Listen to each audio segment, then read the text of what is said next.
대한 사람들아 내 말 좀 들어보소. 당신 같으면 어찌하겠소.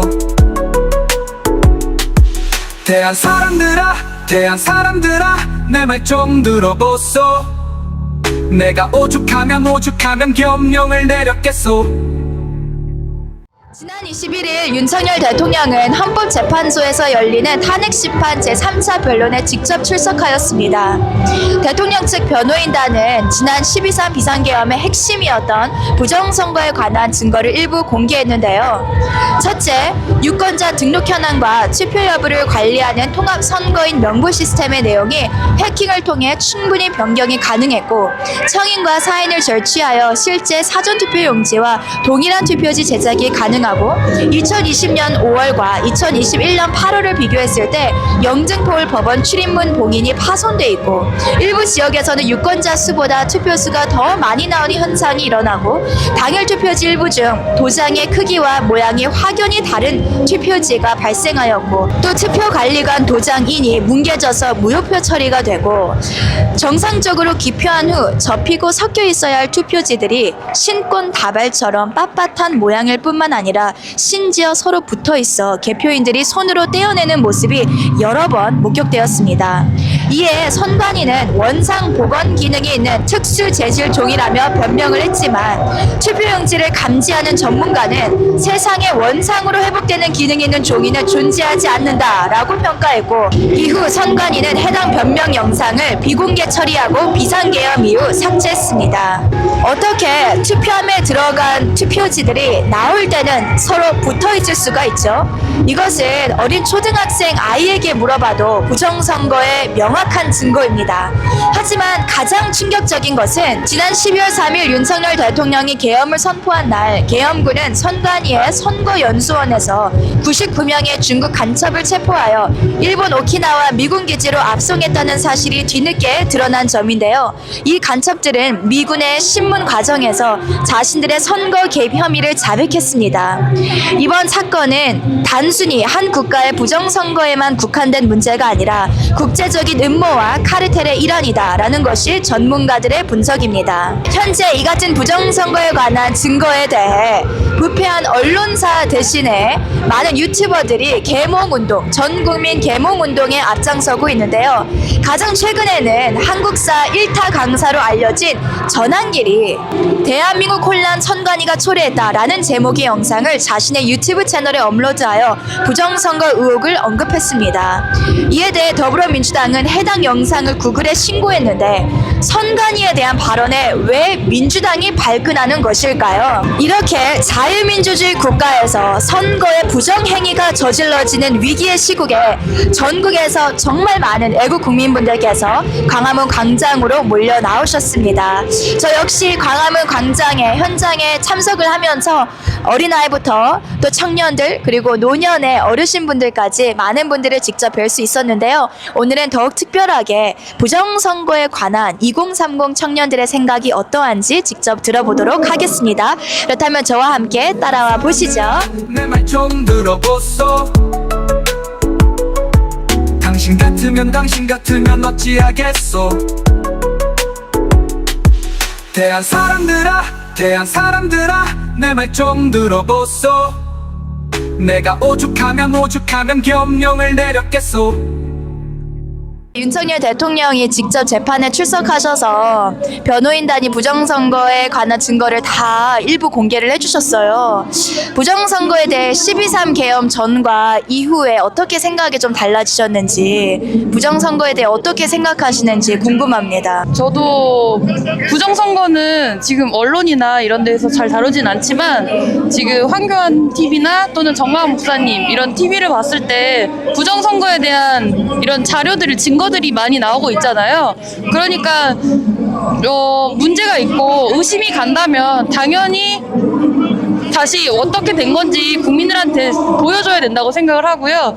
부정선거는 당연히 있었다고 증거들을 통해서 저도 그렇게 느껴지기 때문에 당연히 그거는 선관위에서 밝혀줘야 된다고 생각합니다. 100% 부정선거고 핵이니까 지금 민주당이랑 발작을 하는 거고요. 하루빨리 이 빨갱이 자식들 척결해야 된다 생각합니다. 계엄 전에는 원래 그런 거 하나도 몰랐었거든요. 근데 계엄 이후에 부정선거에 대해서 하나하나 찾아보니까 이게 너무 말이 안 되는 거예요. 뭐 기업 형상 동의라든지 아니면 뭐 도장 그런 게 말이 안 돼가지고 그래가지고 깨닫고 나서 이렇게 데모 같은 것도 참여하게 되고.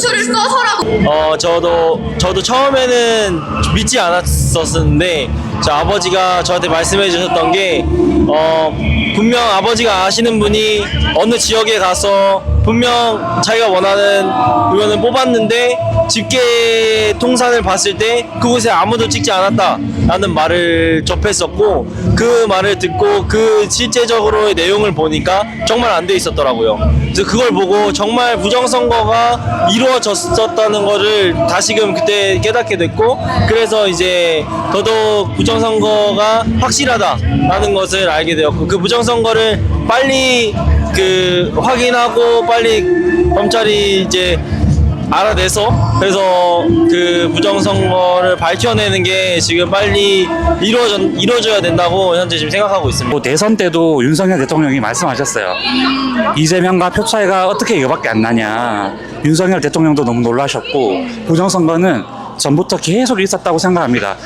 근데 윤석열 대통령이 계몽령으로 인해서 이번에 확실히 부정선거의 실체를 밝히게 된 것 같아서 너무 뿌듯하고 우리 청년들이 많이 도와줘야 될 것 같습니다. 전원길 그 선생님께서 또 선관위가 문제가 있다, 형상기억 종이 뭐 이런 거, 그리고 관내 사전투표 이런 거 투표를 왔다 갔다 하는 동안에 이게 조작이 있을 수가 있다.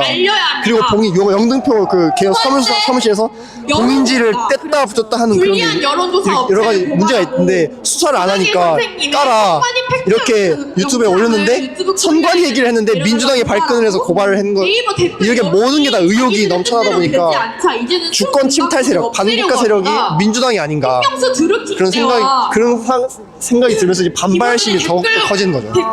그래서 이제 부정선거는 거의 기정사실화된 게 아닌가. 의혹이 많은데 수사를 안 해. 제 생각이 여기까지입니다. 마지막 질문으로는 아직도 청년들 중에 이거 음모론이다, 무슨 부정선거냐 이러거든요.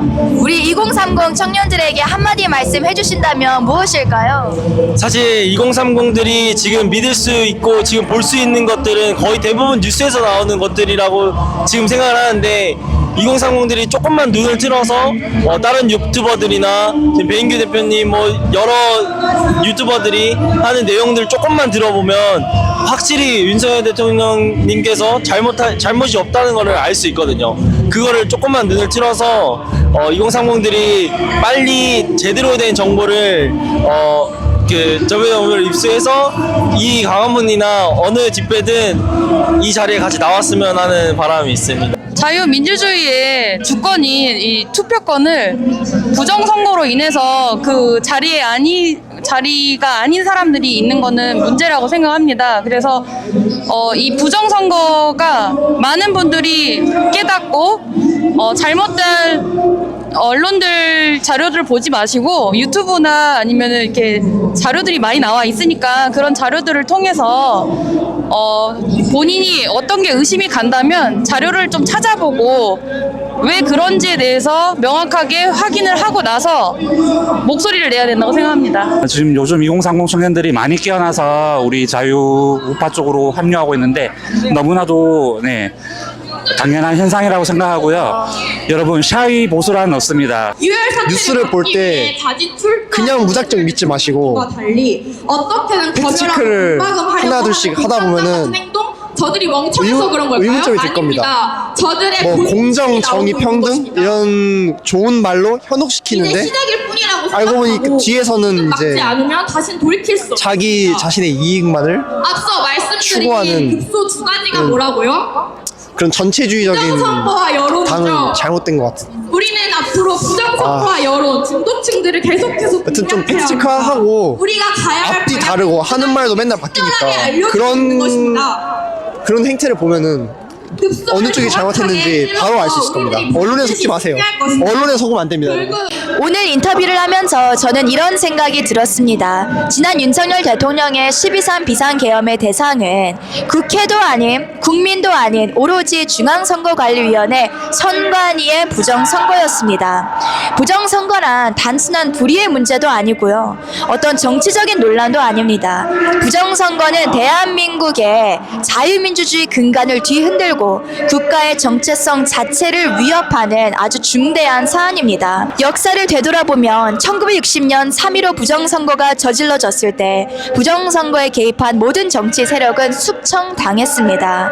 이와 같은 중대한 사안을 두고 현재 더불어민주당 또 선관위는 부정선거의 증거가 이렇게나 많이 쏟아져 나오고 있음에도 불구하고 부정선거는 없었다라고 일관된 주장을 하고 있습니다. 뿐만 아니라 여당의 국민의힘 원내대표 권성동까지 부정선거라는 그 입장에 자기는 동의하지 않는다라는 말도 안 되는 주장을 바로 어제 24일 날에 했습니다. 이제는 1960년 4.19 혁명처럼 오직 국민들의 범국민 여론전만이 이 혁명을 완수할 수 있다라는 생각이 오늘 보다 명확하게 드는 날입니다. 여론이라는 것은 폭력이나 선동에 의해 만들어지는 것이 아니라 바로 광화문 운동이 지난 6년간 이어온 것처럼 평화적 시위, 국민들의 모임과 또 국민들의 외침에 의해서 형성되는 것입니다. 우리가 여론전에서 이겨야만이 국회도 또 검찰도 또 경찰도 또 헌법재판소도 이제는 국민들의 정황권에 반응할 수밖에 없습니다. 오늘 저는 이 현장에 참석을 하면서 정말 지난 6년 동안 이 자리를 지켜주신 많은 애국 국민분들과 또 정광훈 목사님 또 사랑제일교회 교인분들께 감사드리며 앞으로는 모든 국민들이 일제히 일어나서 이것은 좌우간의 문제가 아니라 대한민국의 진정한 민주주의를 지켜내기 위한 이 혁명을 반드시 완수해내야겠습니다. 오늘 인터뷰 영상은 여기서 마치겠고요. 더 자세한 광화문 집회와 또 모든 별진 집회에 관한 내용과 또 정보는 정광훈 TV, 자유마을 TV, 또 너만 몰라 TV, 신의한수 TV, 또 안녕메리아 TV 등을 통해 확인하실 수 있으시고요. 구독과 좋아요, 알림 설정까지 널리 파급해 주시면 감사드리겠습니다. 지금까지 안녕메리아였고요. 저는 다음 주 토요일 또 여러분을 광화문 광장에서 뵙도록 하겠습니다. 감사합니다. 대한 사람들아 내 말 좀 들어보소. 당신 같으면 어찌하겠소. 대한 사람들아 내 말 좀 들어보소. 내가 오죽하면 겸령을 내렸겠소.